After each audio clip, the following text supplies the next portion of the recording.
Welcome to Summit. We strive to be a church where you can belong long before you come to believe. At each of our locations, we worship together, we learn and grow together, and we serve together. And we form relationships around a common purpose, to inspire people to find and follow the way of Jesus. Now take a moment and scan the QR code. That leads to our guide for all things Summit. You'll discover info about events, ways to engage in community here, resources mentioned in today's sermon, and ways to give. Now, as we jump into our service today, we invite you to lean in, offer your attention to the Lord, and may the grace of Jesus be with you always.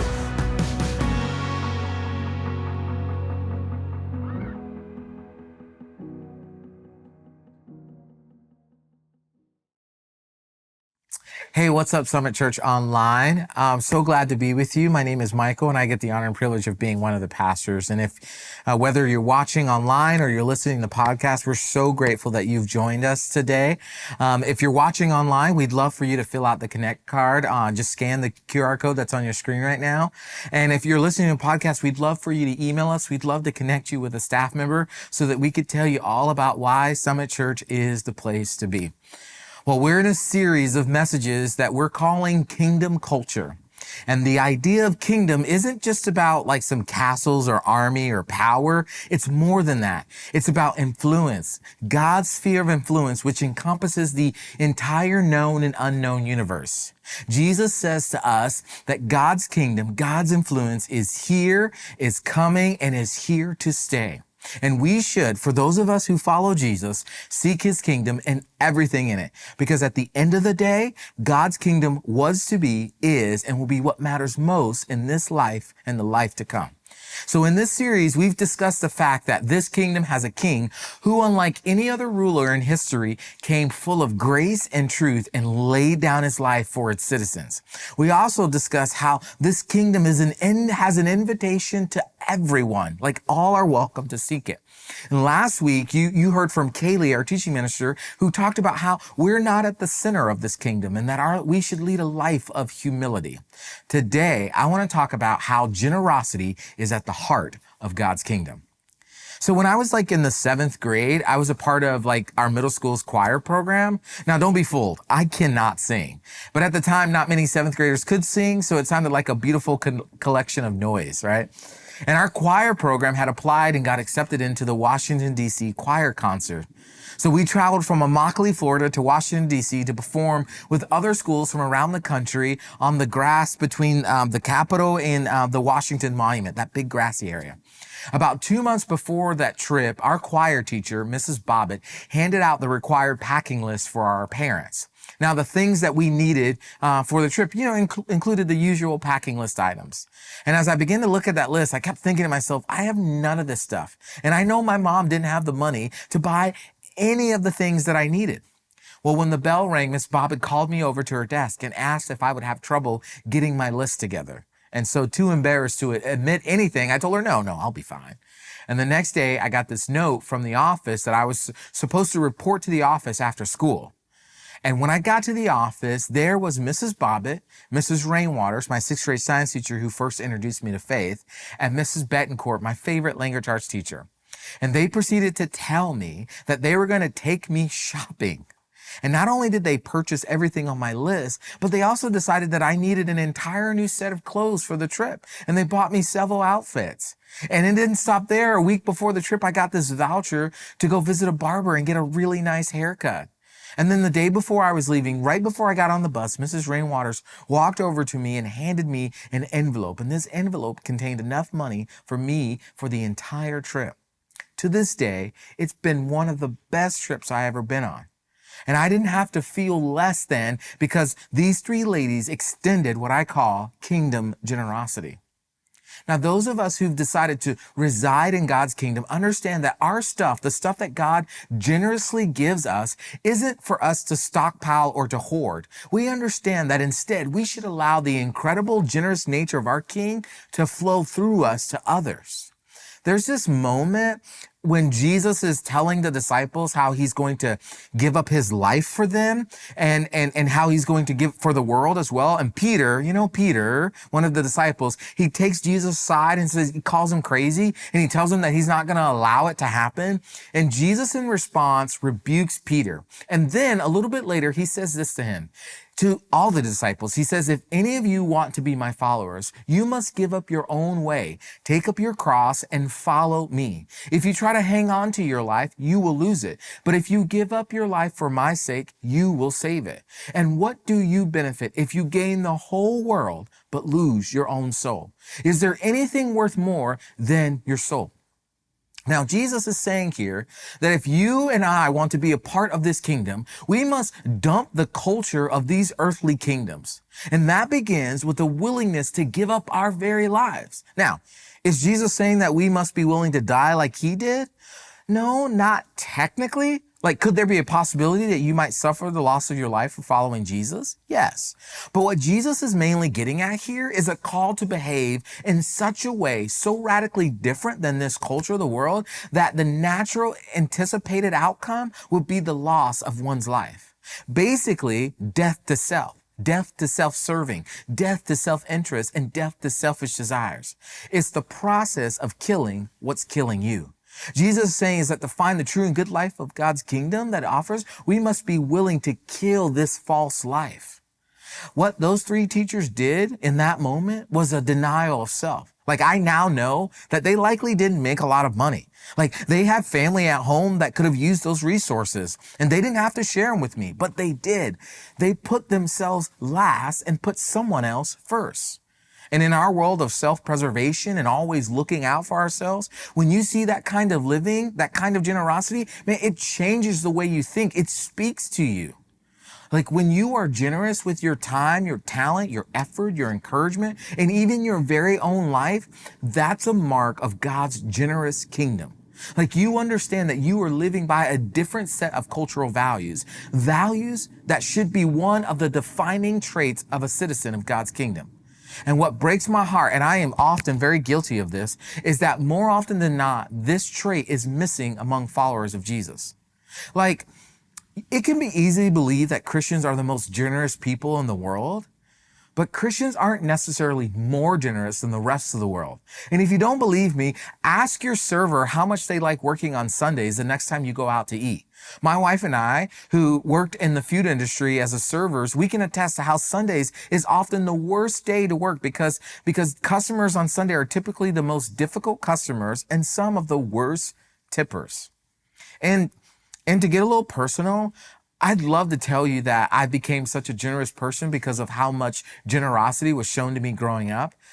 But honestly, I still struggle to be generous in many ways. You see, if you want my time, if you want my energy, if you want my efforts or my encouragement or my love or my acceptance or my kindness, you got it. It's all yours. You can have it.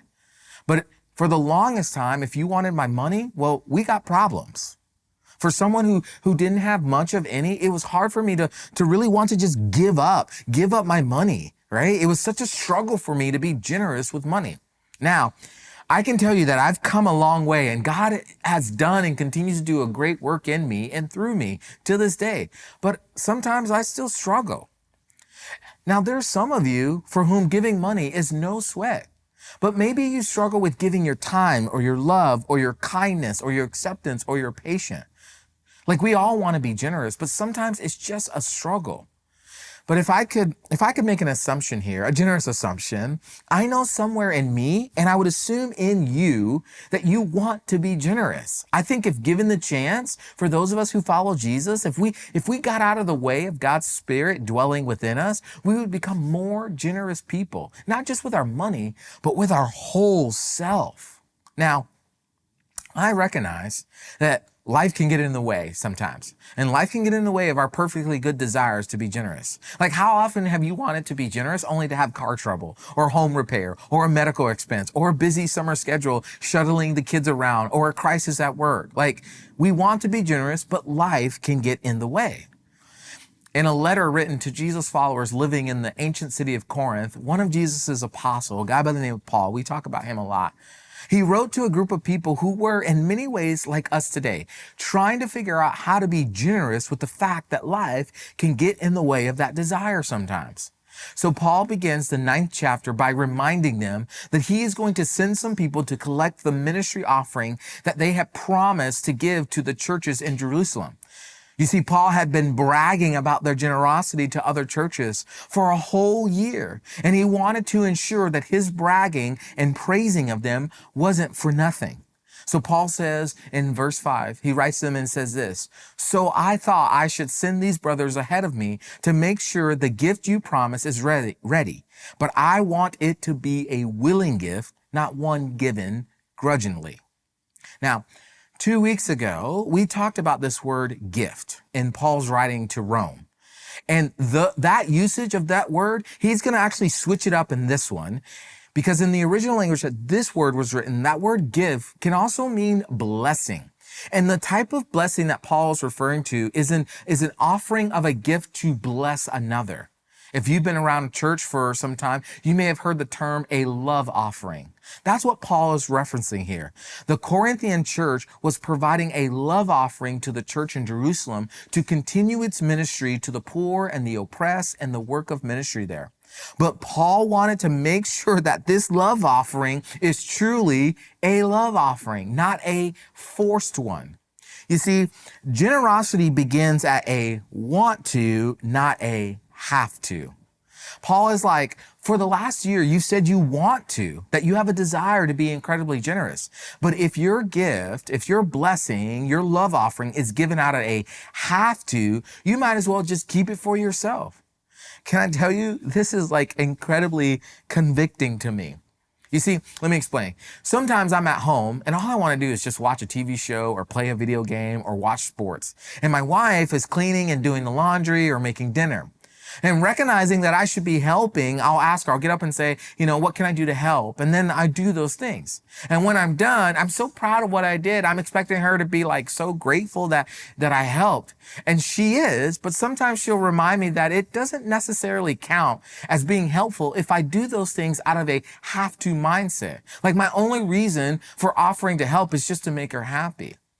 I should do those things out of a want to mindset because I understand that the responsibility for caring for our family and our household in those tangible ways falls not only on her, but also me.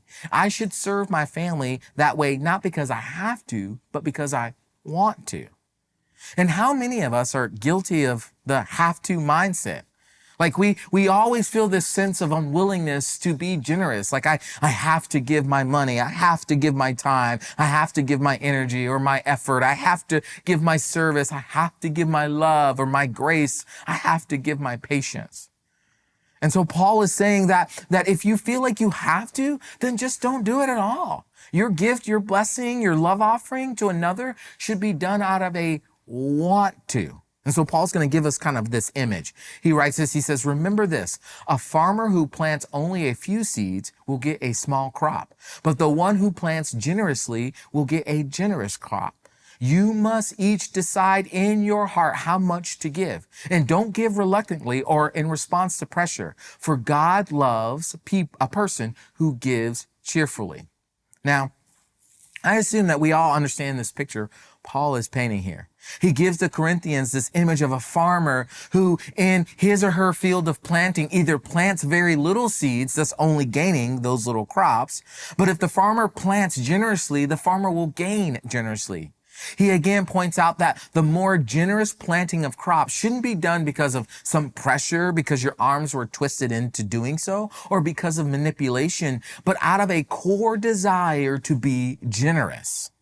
Now, for those of you who've either read or heard this idea before that God loves a cheerful giver, have you ever asked yourself, why? Why does God care about how we give? Let me ask you, how many of you have ever, had anybody set you down? Maybe it was a bank where your mortgage is at or your car loan is at or where you pay your utility bills or a credit card company, and they said to you, "Look, we just want you to know right now today, we want you to decide in your heart how much you're going to pay us. We don't want you to give it to us reluctantly. We don't want you to feel pressured into this. In fact, we just want you to walk out of here today knowing that you paid your bills cheerfully." No one does that, right? Because they don't care. As long as they get the amount owed to them, they don't care how you give it, as long as you gave it, right? And here it's like God is saying, I don't need your money. I don't need your time. I don't need your encouragement. I don't need your love. So I don't want you to give it reluctantly or in response to being forced or pressured into it. Here's what I care about. This is what God cares about. He cares about your character and he cares about your heart. And he wants you to give cheerfully because that's a reflection of your heart. He wants you to give because you want to, not because you have to. And when we do that, when we give cheerfully out of a want to mindset, Paul says this, and God will generously provide all you need. Then you will always have everything you need and plenty left over to share with others. I mean, think about this. One of God's core characteristics is his heart of generosity. God epitomizes what a want to versus a have to mindset should look like. Think about it. God created life and everything that would be needed to sustain it. He didn't have to do it. He wanted to. God created each of us with personalities and talents and uniqueness when he didn't have to, but he wanted to. And God willingly and freely handed over his son to die for us, not because he had to, but because he wanted to. God continually offers us grace, mercy, and love in his truth, not because someone is twisting his arms to do so, not because we've manipulated him into giving us those things. No, he's doing it out of an incredibly generous spirit. And if you are going to be part of his kingdom with his son, Jesus as king, then that same kind of generosity must also be at the center of our hearts. We must move from a have to mindset to a want to mindset. And in order to do so, we gotta talk about some of these myths that keep us from a want to mindset. And how do we work through those myths to get to the heart of generosity in God's kingdom? Okay. So here's the first myth. It's all mine.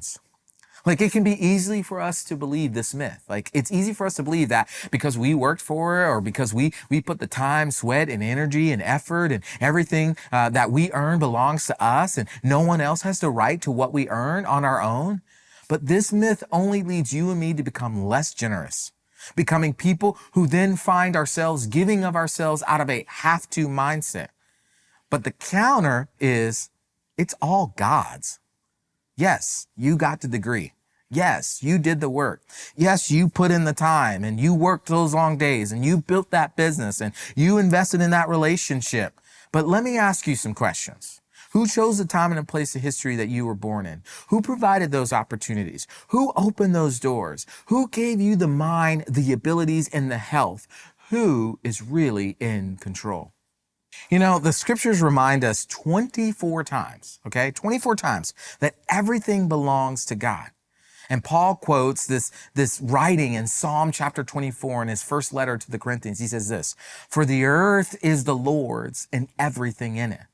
Moses, who wrote the first 5 books of the Old Testament, reminds the ancient Hebrews as they were coming out of slavery in Egypt. He says this, he says, "Do not become proud at that time and forget the Lord your God, who rescued you from slavery in the land of Egypt. Do not forget that he led you through the great and terrifying wilderness with its poisonous snakes and scorpions, where it was so hot and dry.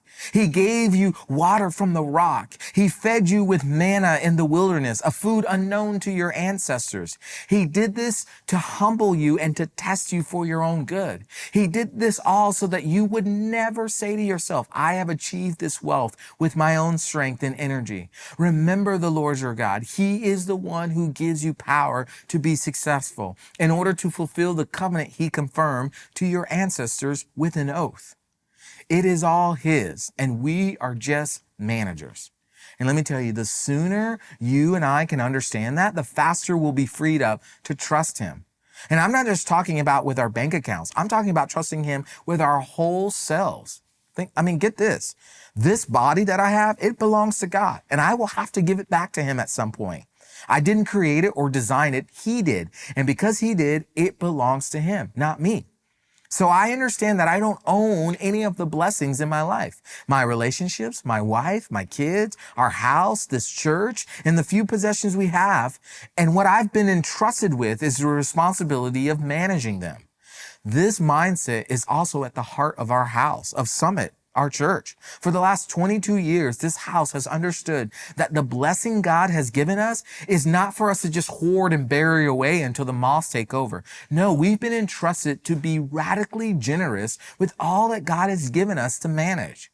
With a desire to be wise steward of your generosity, Summit, right off the top of our resources, mobilizes a percentage, 15 to be exact, for those resources for ministries outside the 8 walls of Summit.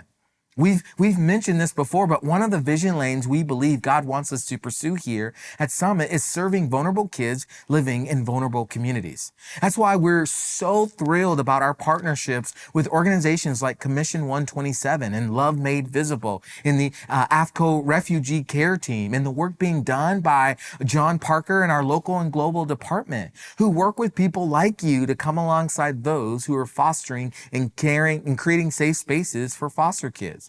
And just so you know, that vision isn't just for Orlando, but it's also worldwide with our partnerships with Nairobi Chapel in Kenya, or World Relief, or our Africa Windmill Project, or Children of the Nations. But it doesn't stop there. We're always going to be asking God, what are you up to and how can we join?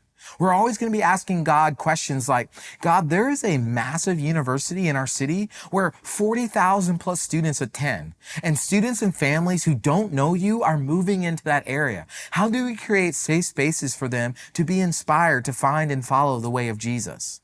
Or questions like, God, we have close to 1,300 plus people who are a part of Summit each and every weekend. How do we come alongside of them in their spiritual growth? God, we know that it's up to them to grow, but what can we do alongside of them? How do we help them take that next right step towards you?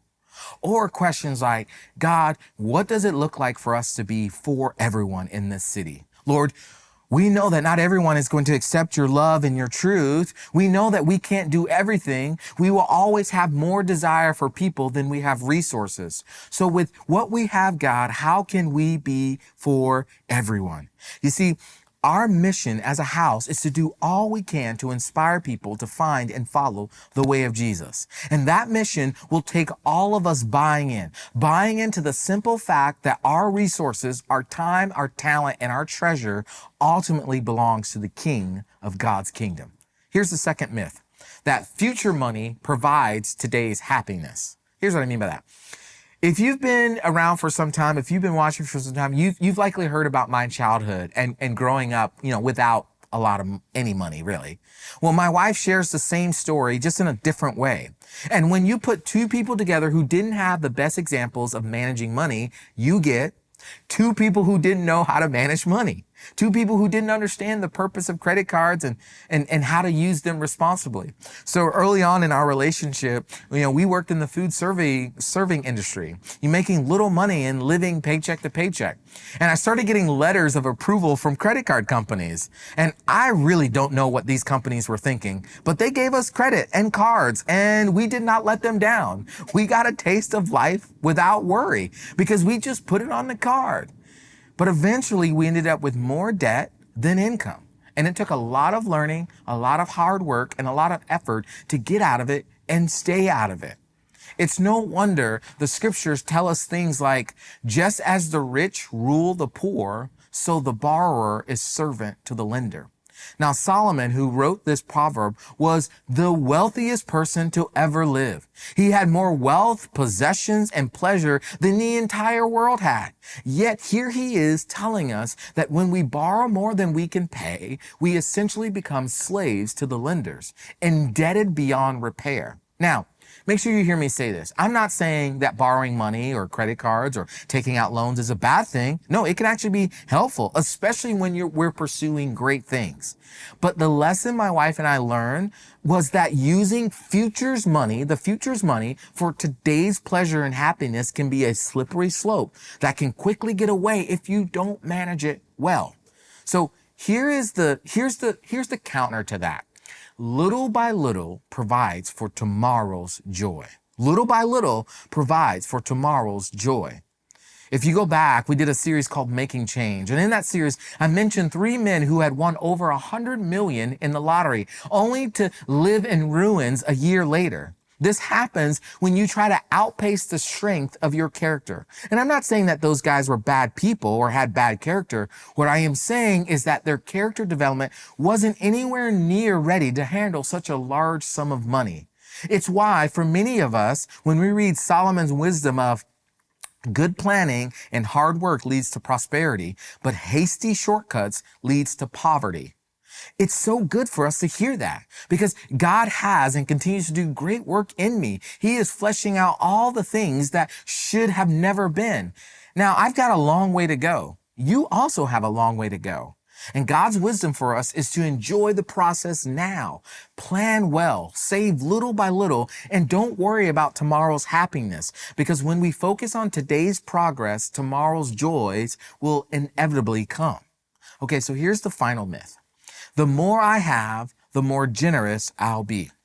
And if you think about it, on paper, this actually makes a lot of sense, right? Because it's hard to be generous when you think you have nothing to be generous with. Like if you're young and you're just getting started, whether you're going into college or you're going into your first big career, you think you have to focus solely on saving as much as you possibly can because the financial forecast or when you retired is not looking good. Or if you're around my age, you're still thinking about saving, but now it's about saving for your kids' college or purchasing a home or braces and still retirement. And if you're in retirement, you're still thinking about saving, but it's about how to make what you have last until you take your last breath or beyond that for a loved one. And what tends to happen is that we think that when we get to the other side of whatever we're saving for, we'll be generous. And that's when we'll start to think about sharing our resources with God. But here's an interesting statistic. Studies show that in America, the people who make the most give far less than those who make less. And I'm not saying that's true for every person of wealth, but when you compare the percentage of money they have to the percentage of money they give away, on average, it's far and away less than someone who makes significantly lesser amount of money. And for those people, while the characteristic of managing their resources may have developed well, the characteristic of generosity has not, or maybe not as well. So here is the counter to the myth, right? The counter to the more I have, the more generous I'll be. The counter is the more generous I am, the more I'll have. Here's the thing. I can't stand here and promise you that you'll have more money if you're generous. That's not my promise to make. But what I can promise you is that you'll have more faith, more joy, more contentment, and more peace. Like these are the things that all of money in the world couldn't get you. And God promises that when you are generous, you'll be entrusted with more. The scriptures say, give and it will be given and you will receive. Your gift will return to you in full, pressed down, shaken together to make room for more, running over and poured into your lap. The amount you give will determine the amount you get back. You see, Jesus gives the image of something being pressed down because it's overflowing, only for more to be put back in its place. It's like when I take my kids to get ices. They fill up the thing and then they take a sip and then they fill it up some more and they take more of a sip and then they fill it up some more, right? There's an overflow that just keeps coming. And when you are more generous, God can be even more generous with you than he already has been. Now, hear me say this. I'm not talking about any prosperity gospel or where God always wants you to be rich and happy. This promise is from the King of God's kingdom, which means it comes from the heart of the Creator. And I know it's so counter to what our world says. You know, our world says you should live, and while you're living, you save some of your money, and then once you have enough, then you give it away. But at the heart of God's kingdom, the king says, no, you should give whatever you have. And as you give, you begin to save, and there you will find life. If for nothing else, those of us who have chosen to follow Jesus should be the most generous people on the face of the earth, because the creator of this earth was incredibly generous with us when he offered us his son because he didn't have to, because he wanted to. You see, those teachers who in the 7th grade were super generous with me, they were making an investment that they didn't even know about. They didn't know that someday God would call me to come and be a part of incredible ministries, and especially to call Summit home and to lead this beautiful collective of people on the way to be inspired to find and follow the way of Jesus. They had no idea that they would be able to, that I was going to do that. They trusted that if they made the investment, if they were generous with their time and their resources, that God would return it tenfold. And I don't know about you, but I think he did. They were such a blessing in my life. What could it look like for you if you were generous with your resources, your time, your energy, and your effort? Maybe right now you're watching this or listening to this and you're like, man, I want to know a generous God. I've not felt a lot of generosity in my life, but I want to know this Jesus that you talk about that was so generous with his life, his time, his wisdom. If that's you, can I tell you right now, it's as simple. Now faith is not easy, but it's as simple as admitting that you need God, that you need Jesus. You need the generosity of a king who was willing to die for you. Believing that he died for you, that he gave up his life for you, and then 3 days later, he rose again for you. And choosing today to follow him all the days of your life. Can I tell you, if you made that decision today, all of heaven rejoices, and so do we. And we would love to come alongside of you to help you begin to take that next right step. Will you pray with me? God, we're so grateful for your generosity. Thank you that you show us what it looks like to be generous, that you love us, you care for us, you give us grace and mercy in our mistakes, God. You walk with us through hard and good, God, and you're always giving. Lord, may your example of generosity propel us to live out the heart of generosity of your kingdom in our lives. We pray this in Jesus' name, and the house said,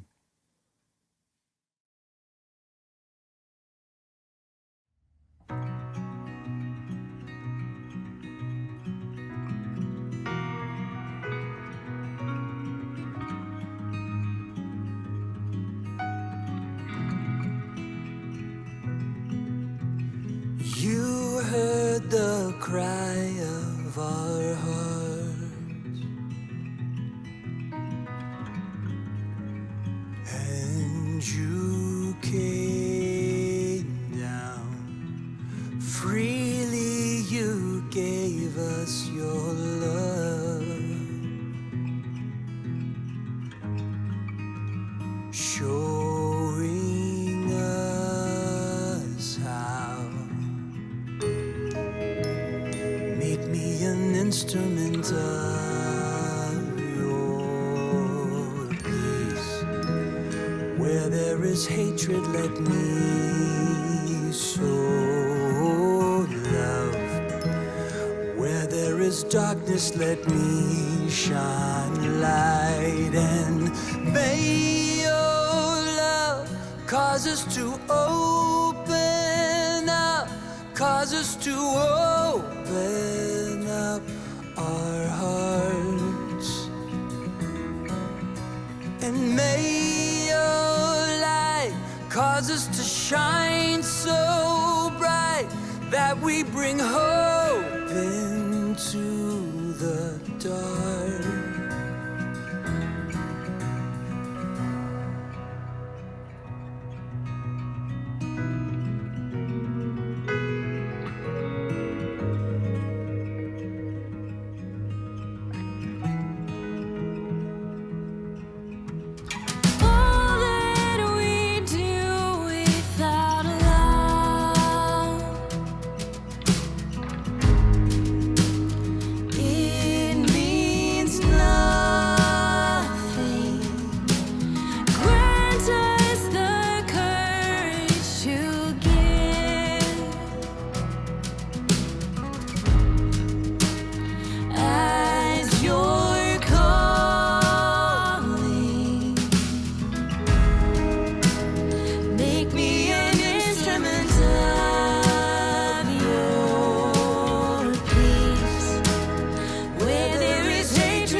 cause us to shine so bright that we bring hope into the dark.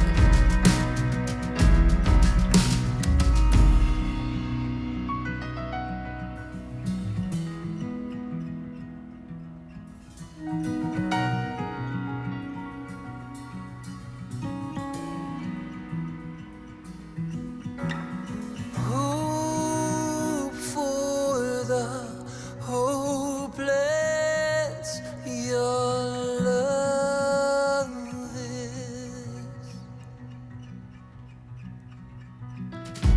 Strength in our weakness, your love is. May we love as you love.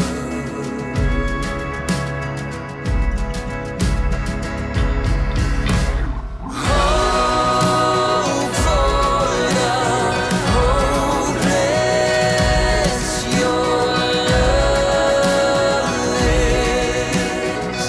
Oh,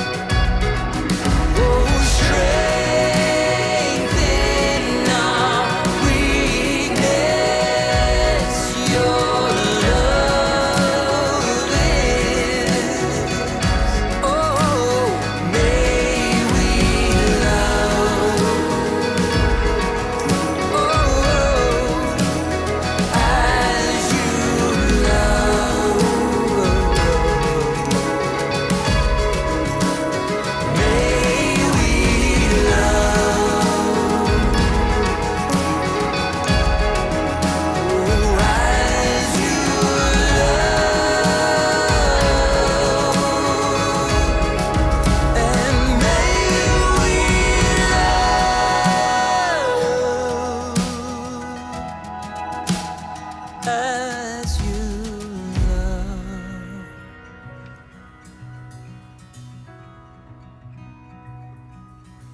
And may your love cause us to open up, cause us to open up our hearts.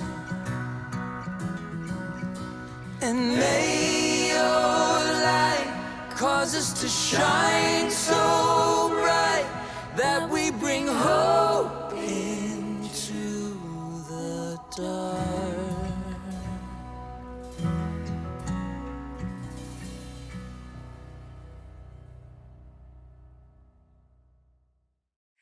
Hey, I just want to say thank you so much for joining us today. Whether you're watching online or listening, we're so grateful that you decided to be with us today. And I just want to say, man, we serve a generous God. And at the heart of his kingdom is generosity. And if you've experienced that generosity yourself, man, it is time for you to give it back. And we have so many ways we'd love to engage you in that conversation. Whether you want to serve, whether you want to give your time, your energy, or whether it's time for you to begin giving of your financial resources. So click on our website, visit us at summitchurchfl.org for more information around that. We're so grateful for you. We can't wait to see you next time.